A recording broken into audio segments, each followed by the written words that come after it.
Eu já estive nesse cemitério várias vezes, fiz vários vídeos que eu vou deixar a playlist na descrição do vídeo para vocês darem uma olhada.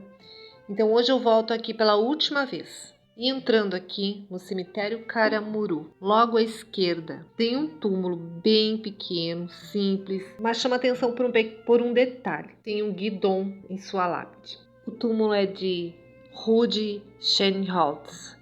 Nasceu no dia 18 de abril de 1961 e faleceu no dia 8 de novembro de 1979, com 18 anos de idade. Consta aqui em sua lápide: aqui descansa o motoqueiro fundador da Moto Clube de Santo Ângelo, fundado em 1º de maio de 1979. Então ele era um apaixonado por moto. Ele teve uma moto Yamaha. A moto Yamaha foi fabricada no Brasil. Eu acredito ele teve uma das primeiras motos da Yamaha fabricadas no Brasil. Eu acho que foi lá pelo ano de 79 mesmo que lançaram a primeira moto. Poucas pessoas tinham moto. E também nessa época eles tinham uma crise, o combustível estava muito caro. E as pessoas começavam a buscar alternativas. Infelizmente, então, ele encontrou a sua morte. Um caminhão cruzou o seu caminho e tirou a sua vida. Eu vou agora contar a história de como aconteceu, tá bom? Estou refazendo o trajeto exatamente como o Rudi fez naquela noite do dia 8 de novembro de 1979, às 8 horas da noite, numa quinta-feira. No primeiro cruzamento aqui à esquerda tem um prédio bege. Foi ali que o caminhão, um grande caminhão pesado, avançou a preferencial, cruzando o caminho do Rudi. Isso aqui no cruzamento, então, da rua Marechal Deodoro com a Avenida Getúlio Vargas. O caminhão, então, veio lá de cima, da Marechal Deodoro. E o motociclista vinha daqui, onde está vindo esse carro aqui, na sua preferencial. Nessa foto eu simulei a posição do caminhão e da moto e a posição final onde os veículos ficaram após o impacto. Essa foto está um pouco escura porque foi tirada à noite, mas dá para ver claramente aqui à direita o que provavelmente seja o tanque da moto, e logo à esquerda, na frente desse rapaz que está em pé, são os destroços da moto e o caminhão que causou todo o acidente. Logo atrás do caminhão a gente vê uma placa de pare e o prédio da direita. Infelizmente esse acidente foi fatal para o Rudi e, segundo consta no jornal, ele teve fratura no crânio, tórax, braços e pernas.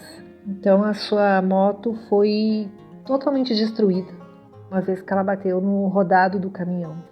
Estamos a lamentar a 4ª morte de motociclista em 1979. Rudi Alvino Scheinholz, de 18 anos, teve a sua trajetória cortada por um caminhão, cujo motorista estava embriagado. Os acidentes anteriores também aconteceram em circunstâncias semelhantes. Rudi foi um dos fundadores do Motoclube, entidade que tem por meta a integração motociclista-comunidade, desfazendo a imagem de que o motociclista é um ser irracional, irresponsável, que visa a sua autodestruição.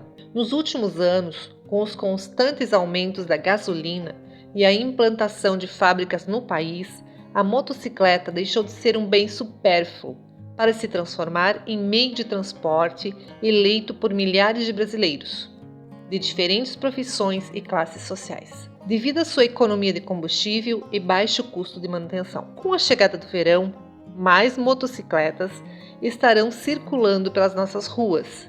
Por isso, apelamos aos motoristas e motociclistas para que dirijam com atenção, com prudência, evitando que se repitam fatos como este, trágicos, estúpidos, indignos da condição humana. Santo Ângelo, 9 de novembro de 1979. Assinado pelo presidente do Motoclube e pelo secretário. Os pais do Rudi estão sepultados nesse cemitério também, o Adolfo e a Dirce.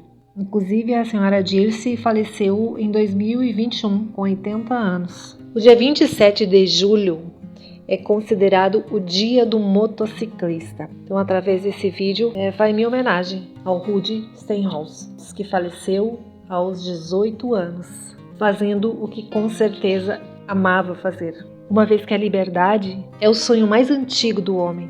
E o homem transformou essa tão sonhada liberdade em uma máquina. E a máquina se chamou motocicleta. Motociclistas não morrem, simplesmente partem para uma longa viagem em um bonde de motocicletas aladas, em companhia dos anjos. Um grande abraço a todos, até o próximo vídeo.